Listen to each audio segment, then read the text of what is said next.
Hi అండి. పిల్లలు evening time snacks అడిగితే వాళ్ళకి ఒకసారి ఈ విధంగా అయితే చేసి పెట్టండి. వాళ్ళు చాలా ఇష్టంగా తింటారు.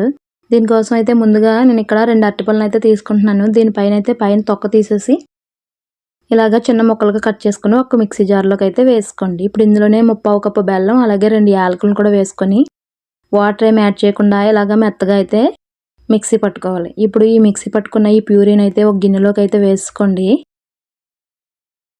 ఇలా వేసుకున్న తర్వాత ఇప్పుడు ఇందులోనే చిటికెడు సాల్ట్ అలాగే 2 కప్పులు గోధుమ పిండిని అయితే వేసుకుంటున్నాను.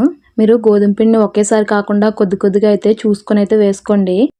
మనం చపాతీలకి ఏ విధంగా కలుపుకుంటామో ఆ విధంగా పిండి వచ్చేంత వరకు అయితే చూసుకొని కలుపుకోవాలి.